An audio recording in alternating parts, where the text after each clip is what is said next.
Bismillahirrahmanirrahim. Alhamdulillahirabbil alamin. Wa bihi nasta'in ala umuri dunya waddin. Asyhadu an la ilaha illallah wahdahu la syarikalah wa asyhadu anna Muhammadan abduhu wa rasuluhu sallallahu alaihi wa ala alihi wa sahbihi wa man tabi'ahum bi ihsanin ila yaumiddin wa sallama tasliman katsira amma ba'd.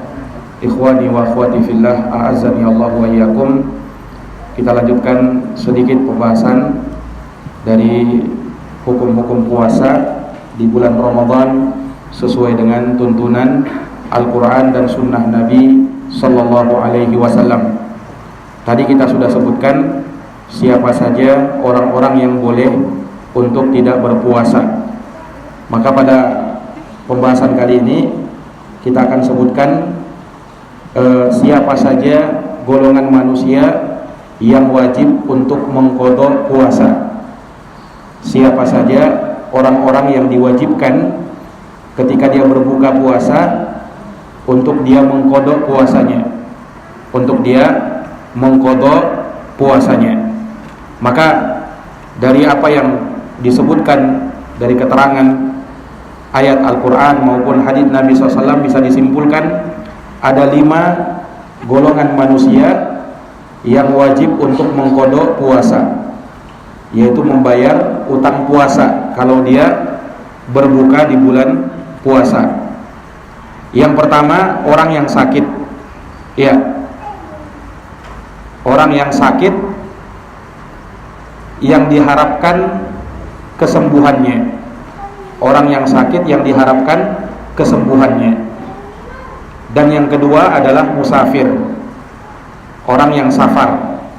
Iya, telah kita sebutkan mereka boleh untuk tidak berpuasa dan nanti dia qadha, dia ganti puasanya. Dan hal ini berdasarkan keterangan ayat di dalam Quran surat Al-Baqarah di mana Allah berfirman, "Faman kana minkum maridhan aw ala safarin fa iddatun min ayyamin ukhra." Ini orang yang sakit dan sedang safar, dia mengqadha puasanya di hari-hari yang lain. Dia qadha puasanya di hari-hari yang lain. Ya.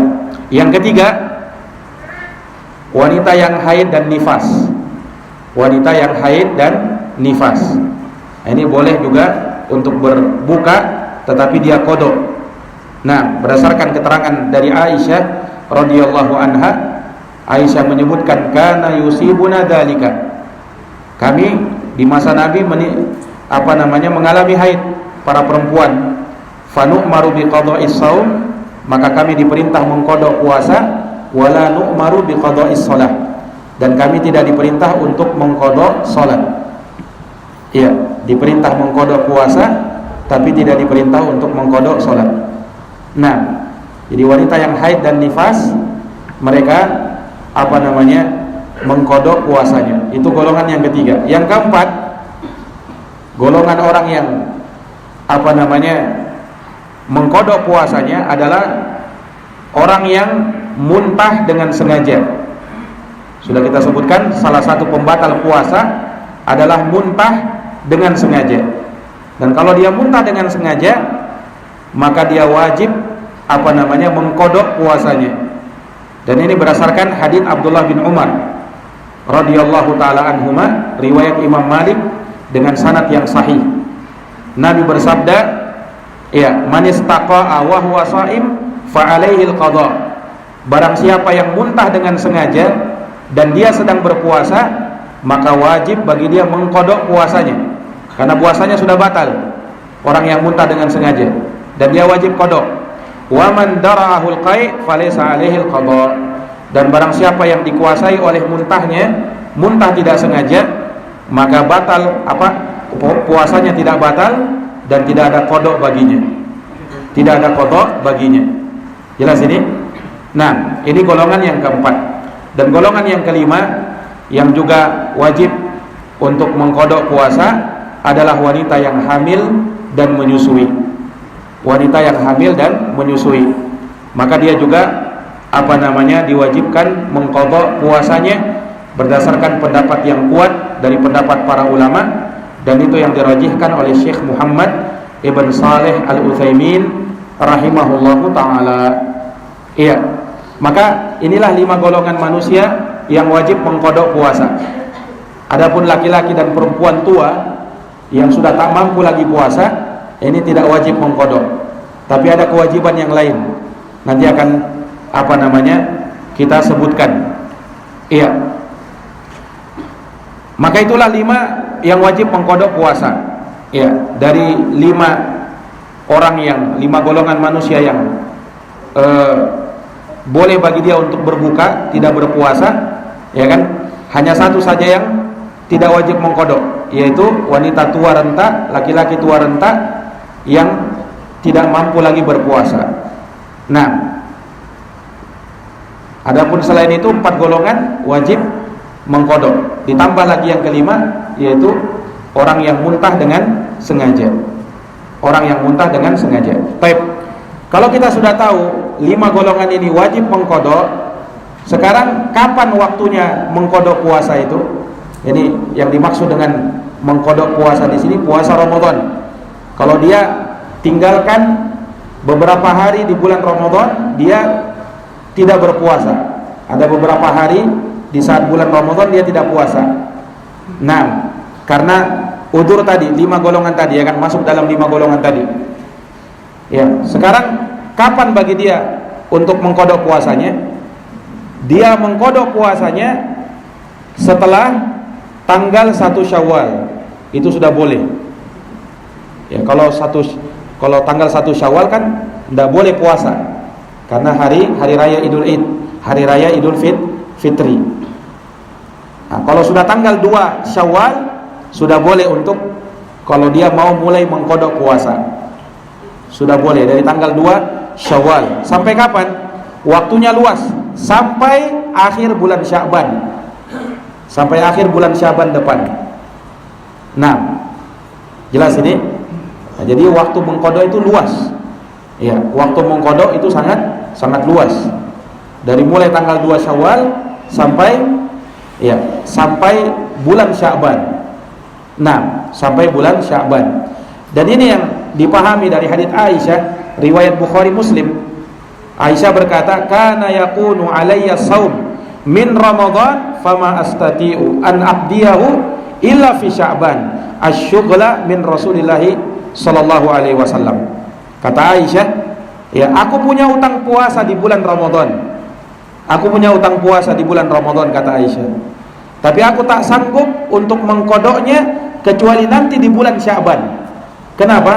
Karena sibuk melayani Rasulullah sallallahu alaihi wasallam. Jelas ya? Nah, Aisyah menyebutkan sampai Sya'ban karena memang batas akhirnya Sya'ban. Berarti apa? Tidak boleh. Iya. Kalau orang mau mengqada puasanya, ya, dia qada sampai masuk Ramadan berikutnya, dia belum bayar utang puasanya, dia belum qada. Itu berdosa hukumnya. Kalau dia tidak segera mengqada, kecuali kalau orang punya uzur. Nah, jelas ini. Ini ikhwani fiddin, a'azani Allahu wa iyyakum. Baik. Sekarang kalau kita sudah tahu waktu mengqada, cara mengqadanya bagaimana? Kata para ulama, cara mengqada puasa boleh dengan 2 cara. Boleh dia qada puasanya dengan berturut-turut. Ya, boleh dengan berturut-turut, boleh. Ya, misalnya mulai dari tanggal 2 Syawal, ya, utang puasanya misalnya 10 hari. Mulai dari tanggal 2 Syawal, tanggal 3, tanggal 4, 5, 6, 7, 8, 9, 10, 11. Berturut-turut sampai selesai utang puasanya, boleh. Tapi boleh juga berpisah-pisah, terpisah-pisah. Karena kan waktunya luas kan? Ya, silakan dia enggak harus di bulan Syawal. Misalnya dia nanti mau di bulan Rabiul Awal saja atau di bulan Safar misalnya. Terserah, asalkan jangan masuk Ramadan berikutnya. Nah, dia bisa pilih, boleh berturut-turut, boleh juga terpisah-pisah. Nah, ya, karena ayat yang menyebutkan tentang hal ini bersifat umum. Kata Allah apa? Fa'iddatun min ayyamin ukhar. Boleh dia berbuka dan dia qada puasanya min ayyamin ukhar, di hari-hari yang lain. Allah tidak sebutkan hari apa itu. Umum, ya kan? Nah, berarti terserah.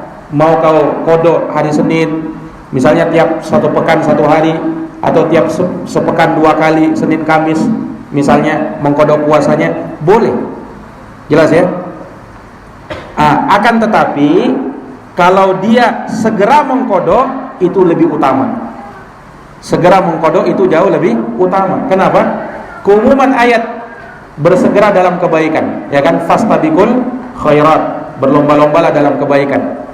Ulaika yusari'una fil khairat, mereka itu orang-orang yang bersegera dalam kebaikan. Wahum laha sabiqun, mereka berlomba-lomba di dalamnya. Jadi kalau dia bisa segera mengkodok itu jauh lebih utama. Jauh lebih utama. Jelas ini? Nah, ini ikhwani fiddin, a'azani Allahu wa iyyakum. Iya. Kemudian kata para ulama, kalau seseorang punya udzur, ya, untuk mengakhirkan kodoknya sampai walaupun masuk Ramadan berikutnya, maka tidak ada dosa baginya. Beda kalau dia mengakhirkan kodok puasanya tidak punya udzur, maka berdosa. Kalau sampai apa? Masuk Ramadan berikutnya. Batas akhirnya sampai bulan Sya'ban. Nah, ini Sya'ban masih bisa mengkodok puasa ini kalau masih punya utang puasa. Tapi kalau sudah lewat Sya'ban, haram hukumnya, kecuali bagi orang yang punya uzur. Ya, misalnya dia punya uzur apa? Dia musafir terus. Ya, sulit bagi dia menemukan waktu untuk berbuka. Ya, atau misalnya perempuan dia hamil terus dengan jarak yang sangat dekat misalnya. Nah, maka bagi orang yang seperti ini punya uzur, ya, hingga dia tidak bisa mengkodok puasanya sampai masuk Ramadan berikutnya, maka tidak masalah bagi dia, tetapi dia tetap wajib mengkodok puasa. La yukallifullahu nafsan illa wus'aha. Allah tidak membebani seseorang kecuali sesuai dengan kemampuannya. Tapi ingat, kalau misalnya ada orang yang mengakhirkan kodoknya, ya kan, tetapi keburu meninggal dunia, padahal ada waktu-waktu dia mampu untuk mengkodok puasa, tapi dia tidak lakukan segera. Nah, kalau dia meninggal, maka ada hukumnya bahwa walinya atau ahli warisnya hendaknya membayarkan utang puasanya. Berdasarkan hadits Aisyah, riwayat Bukhari dan Muslim, kata Nabi SAW, man mata wa alaihi al-qadha shoma anhu waliyuhu. Iya, kata Nabi SAW, barang siapa yang meninggal dan dia punya utang puasa, punya tunggakan puasa, maka hendaknya ahli warisnya mempuasakan untuknya. Jelas ya? Jadi kalau dia masih punya utang puasa, ahli waris yang bayarkan. Nah, berbeda kalau misalnya dia tidak punya kesempatan untuk mengkodok puasa, ya, dikarenakan sakit terus yang tak kunjung sembuh, tak punya kesempatan, akhirnya dia meninggal. Nah, maka yang seperti ini tidak ada kewajiban bagi ahli warisnya untuk membayarkan utang puasanya. Iya. Karena apa? Ya, dia tidak punya kemampuan memang untuk berpuasa. Iya. Kecuali bagi orang yang tadi dia asalnya mampu mengkodok tetapi dia akhirkan. Nah, bagi orang yang seperti ini, kalau dia keburu meninggal, maka ahli warisnya membayarkan utang puasanya. Jelas ini? Nah, ini ikhwani fiddin, a'azani Allahu wa iyyakum. Ini terkait dengan masalah kodok. Nah, dari sini kita bisa tahu ya, kalau ada orang yang dahulunya dia pernah meninggalkan puasa di masa-masa silam, ya, di masa-masa mungkin dia belum mengenal agama dengan baik, dia tinggalkan puasanya, ya kan? Karena bermudah-mudahan, bergampang-gampangan, ya, bergampang-gampangan dengan dosa. Pertanyaannya, apakah dia kodok? Ada orang yang lama, dia dulu di zaman dulu waktu dia sudah balik, ya kan, baru sekarang sadar dia bahwa meninggalkan puasa itu dosa. Sekarang dia baru sadar, apakah dia kodok puasanya yang dulu-dulu itu? Kenapa enggak? Iya, karena enggak masuk 5 golongan aja kan? Kan disebutkan 5 saja kan? 5 golongan yang wajib mengkodok kan? Ada enggak 5 golongan itu masuk orang yang dulunya pernah membatalkan puasanya? Enggak masuk ya kan? Nah, jelas ini. Jadi yang mengkodok puasa itu yang punya uzur saja. Kalau yang tak punya uzur, ya, dia tidak punya uzur untuk mengkodok, untuk membatalkan puasanya. Ya, dia hanya apa? Bergampangan, meremehkan dosa. Saya tidak mau puasa deh, capek, haus. Dia remehkan itu. Maka tidak ada kodok bagi orang seperti ini. Yang wajib bagi dia bertaubat dengan taubat nasuha, taubat yang jujur. Jelas ya? Kemudian memperbanyak puasa sunnah. Nah, supaya bisa apa? Menutupi dosa-dosanya yang dahulu dia lakukan. Taib. Ikhwani fiddin azani Allah wa iyyakum, pembahasan terakhir terkait dengan masalah apa namanya? Membayar fidyah.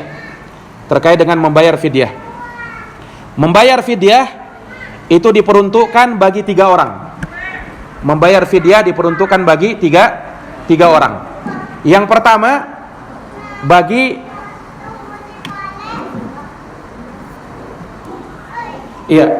yang pertama bagi laki-laki dan perempuan yang sudah tua renta, yang tak mampu lagi berpuasa.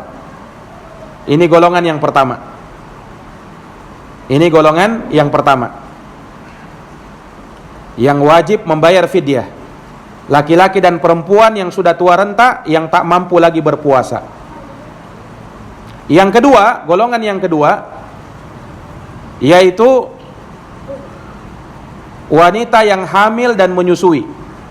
Dia juga wajib bayar fidyah. Dari sini kita tahu bahwa wanita yang hamil dan menyusui kewajibannya ada 2. Yang pertama wajib qada, dan yang kedua wajib bayar fidyah. Wanita hamil dan menyusui menurut pendapat yang kuat dari pendapat para ulama, kewajibannya ada 2. Wajib qada dan wajib apa? Membayar fidyah. Nah, dan ini berdasarkan ayat di dalam Al-Qur'an, wa 'alal ladzina yutiqunahu fidyatun ta'amu miskin. Dan bagi orang-orang yang tak mampu berpuasa lantas dia berbuka, maka bagi dia membayar fidyah dengan memberi makan kepada orang miskin. Siapa mereka ini? Yaitu tadi orang tua renta, laki-laki dan perempuan yang tak mampu puasa, atau wanita hamil dan menyusui. Wanita hamil dan menyusui. Jelas ini? Dan yang ketiga, golongan yang ketiga adalah orang yang sakit terus-menerus yang tidak diharapkan kesembuhannya. Orang yang sakit terus-menerus yang tidak ada harapan dia akan sembuh. Ada orang seperti ini. Nah, orang yang seperti ini kalau memang sudah dinyatakan seperti itu oleh para ahli kesehatan misalnya, ya ini sakit tidak bisa sembuh, maka bagi mereka tidak ada qada, cuman bayar fidyah saja. Cuman bayar fidyah saja. Ya, dari 3 golongan ini 2 golongan cuman bayar fidyah. 1 golongan wajib qada dan bayar fidyah. Yang cuman bayar fidyah cuman 2 golongan. Yang cuman bayar fidyah, tidak ada qada. Yang pertama, orang tua laki-laki dan perempuan yang sudah tak mampu puasa. Yang kedua, orang yang sakit terus-menerus tidak diharapkan kesembuhannya. Adapun wanita hamil dan menyusui, selain dia bayar fidyah, dia juga wajib apa? Dia juga wajib mengqada. Nah, ini ikhwani fiddin a'azani Allahu wa iyyakum. Baik. Sekarang bagaimana cara membayar fidyah? Setelah kita tahu 3 golongan ini wajib bayar fidyah, caranya bagaimana? Cara membayar fidyah yaitu dengan memberi makan kepada orang miskin. Ya, sesuai dengan jumlah hari puasa yang dia tinggalkan. Kalau dia tinggalkan 1 bulan, ya 1 bulan dia bayar fidyah. Kalau dia tinggalkan 10 hari, ya 10 hari dia bayar fidyah. Bagi 3 orang ini ya, ingat hanya bagi 3 orang ini yang bayar fidyah.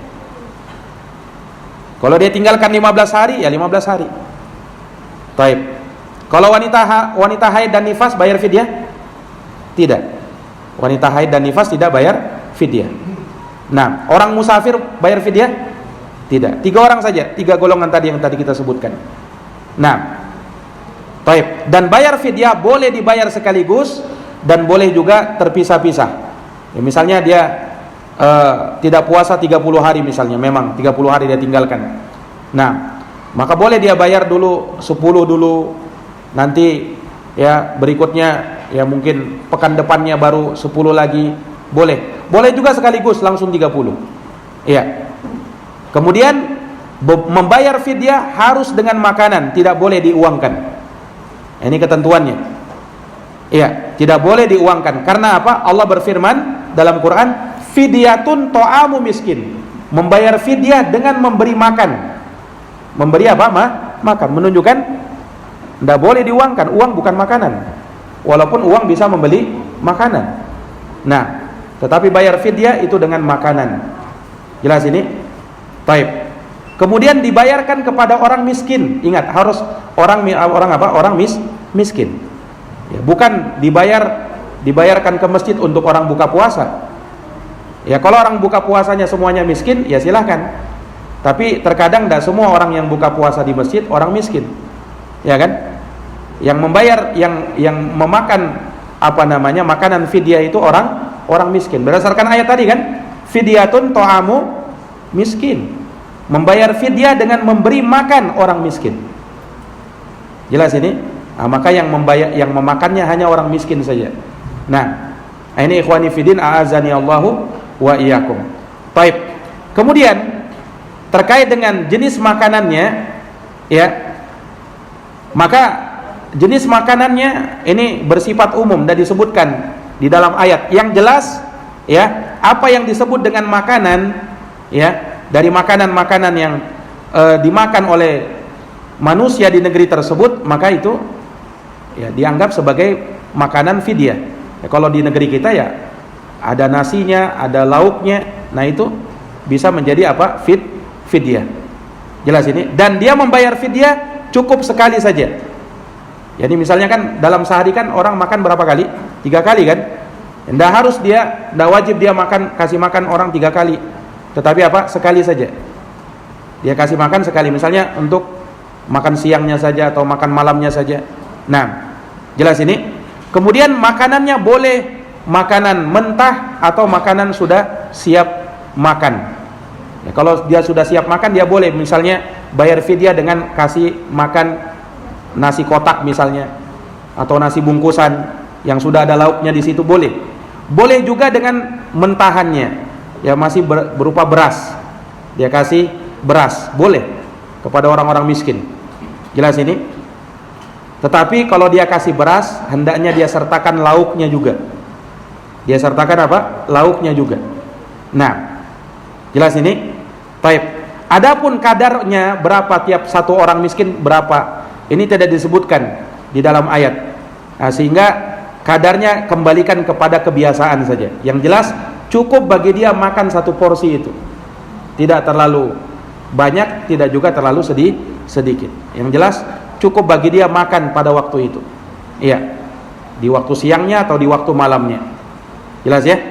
Nah, dan tidak diragukan seseorang misalnya memberikan makanan yang terbaik ya, dari makanan fidyah itu jauh lebih utama. Karena apa? Bersedekah dengan harta yang terbaik ya, maka itu jauh lebih baik. Nah, ini ikhwani fiddin a'azani Allahu wa iyyakum. Ya, maka itu dari ketentuan apa namanya membayar fidyah. Wallahu a'lamu bissawab. Baik, ini akhir pembahasan kita terkait dengan pembahasan fikih puasa Ramadan sesuai tuntunan Al-Qur'an dan Sunnah. Sebelum kita tutup, ada pertanyaan?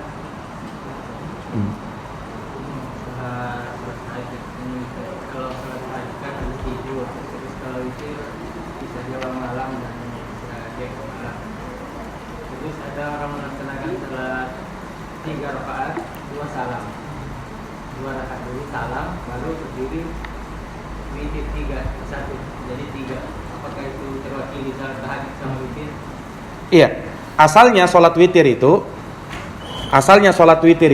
juga bahagian sholat lail juga. Hanya diistilahkan dengan witir. Kenapa? Karena jumlahnya ganjil. Jadi kalau orang sudah sholat witir, itu sama, dia sudah sholat malam itu, dia sudah tahajud itu. Nah, dia sudah qiyam Ramadan namanya kalau di bulan Ramadan. Jadi witir itu cuma istilah saja. Ini istilah karena dia sholatnya ganjil, berbeda dengan apa namanya sholat sebelumnya kan 2 rakaat genap. Nah, kalau witir 1 ya atau 3 atau 5 ganjil kan, nah, maka diistilahkan dengan witir. Jadi kalau orang sudah sholat witir berarti dia sudah qiyamul lail, berarti dia salat tahajud, berarti dia sudah qiyam Ramadan. Jelas ya? Nah, ada lagi? Iya. Waalaikumsalam warahmatullahi wabarakatuh. Kalau di Muhammadiyah menurut tentang kawin itu 4 satu kali salam, tanpa 3 kali. Iya. Jadi 3 kali salam. Iya. Terkait dengan masalah apa namanya sholat tarawih, ya, apakah dengan 2 kali salam atau 4 rakaat dengan sekali salam? Ya, memang terjadi perbedaan pendapat di kalangan ulama terkait dengan masalah itu. Ya, kita tidak ingkari ada pendapat sebagian ulama yang mereka memahami 4 rakaat, ya, kemudian dengan sekali salam, seperti yang tadi Pak Haji sebutkan. Nah, walakin wallahu alam, yang lebih kuat dari pendapat para ulama, yang kami anggap lebih kuat, wallahu alam, ya, itu yang apa namanya, yang dikuatkan oleh banyak para ulama di zaman sekarang, ya, adalah 2 rakaat salam, 2 rakaat salam. Itu yang lebih tepatnya. Berdasarkan sabda Nabi SAW, sholatul laili masna masna. Sholat lail itu kata Nabi 2 rakaat salam, 2 rakaat salam. Ini tegas dalilnya. Nah, sementara yang berpendapat 4 rakaat sekali salam itu berdalilkan dengan hadits Aisyah. Yang kata Aisyah, kita sudah sebutkan haditsnya kemarin, Nabi itu sholat 4-4-3, ya kan? Nah, 4 rakaat, kemudian Nabi istirahat. 4 rakaat, kemudian Nabi istirahat, baru 3 witir. Nah, para ulama menjelaskan, ya, 4 di sini bukan langsung 4 rakaat sekali salam, tetapi Aisyah menyebutkan waktu istirahatnya Nabi di setelah 4 rakaat itu. Kemudian Nabi istirahat. Jadi maksudnya 2 rakaat salam, 2 rakaat salam, Nabi istirahat. Setelah itu 2 rakaat salam, 2 rakaat salam, Nabi istirahat. Nah, itu hitungannya 4, baru 3 rakaat. Jelas ya? Nah, itu yang lebih tepat. Walaupun sekali lagi ini perbedaan pendapat di kalangan para ulama, dan ada ulama juga yang berpendapat seperti tadi 4 rakaat sekali salam. Ya, kita hormati pendapat yang seperti itu, wallahu alam. Naam, sekalipun kita punya pendapat yang lebih kuat, wallahu taala a'lam.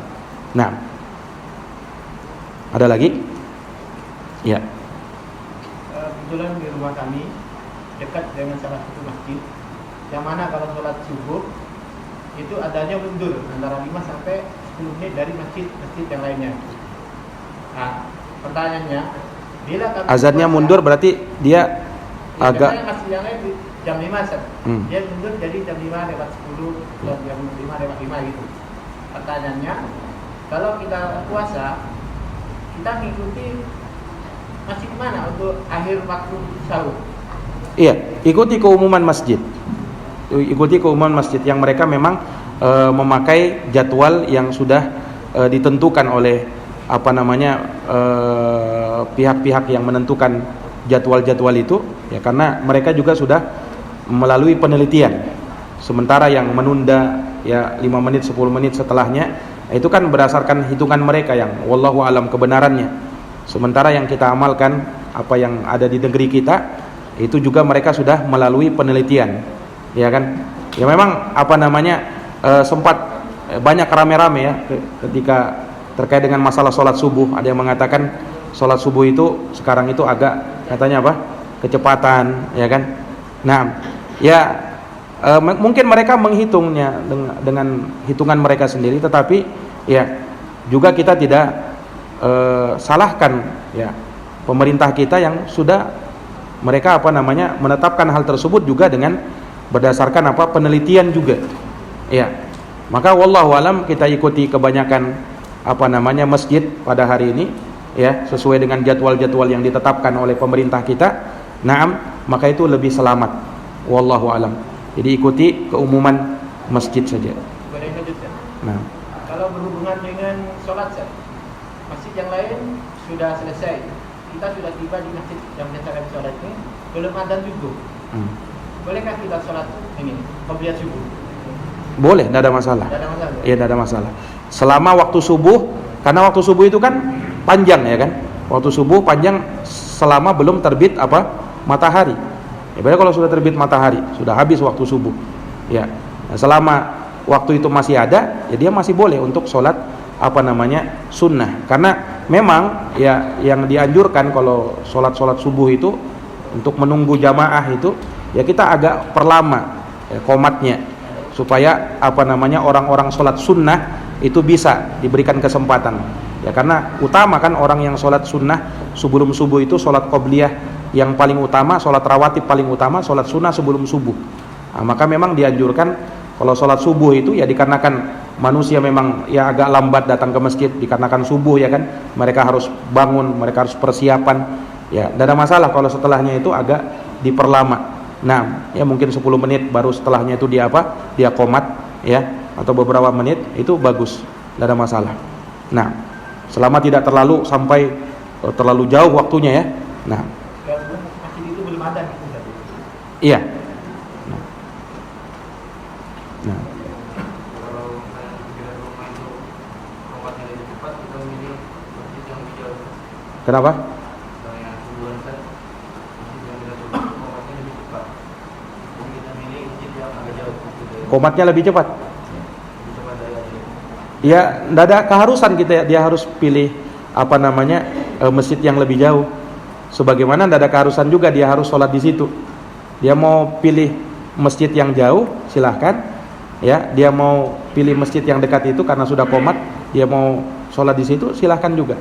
Ya kan? Tidak ada masalah. Nah, tapi kalau dia misalnya ya ingin mau dapat keutamaan sholat sunnah, ya dia mau sholat di masjid yang belum qomat, ya dia perkirakan ini belum qomat supaya dia bisa dapat sunnah qobliyahnya, tidak ada masalah seperti itu. Tidak ada masalah. Terkait dengan masjid ya, kalau misalnya kita punya masjid, kan ada masjid dekat, ada masjid jauh ya kan. Mana yang lebih utama? Kita sholat di masjid yang dekat atau di masjid yang agak jauh? Asalnya ya kita itu sholat di masjid dekat rumah kita,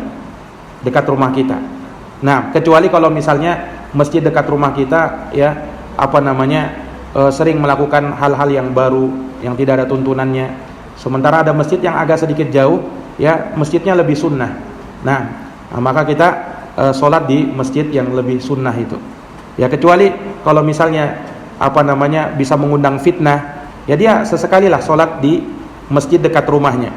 Ya sesekali juga dia sholat di masjid yang jauh karena yang lebih sunnah seperti itu.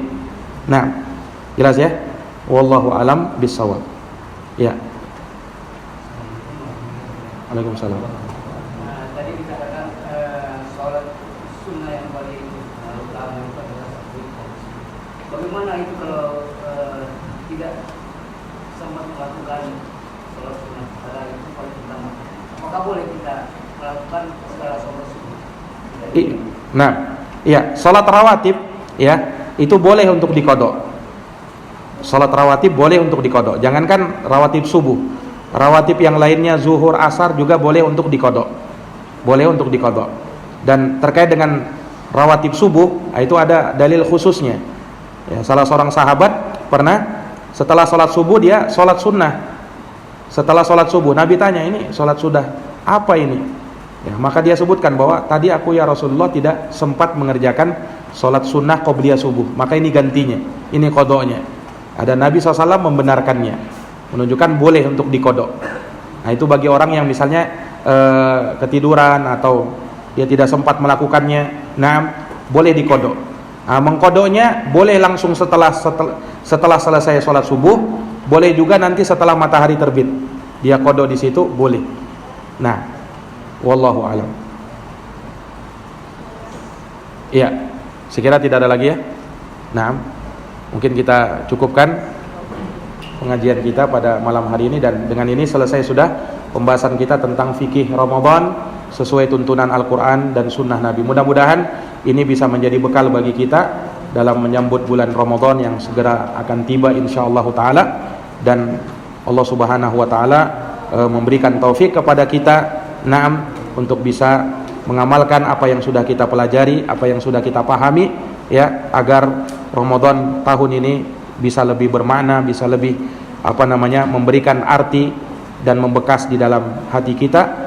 Innahu waliyudzalika wal qadiru alaihi. Demikian kita tutup. Subhanakallahumma wa bihamdik asyhadu an la ilaha illa anta astaghfiruka wa atubu ilaik. Wassalamualaikum warahmatullahi wabarakatuh.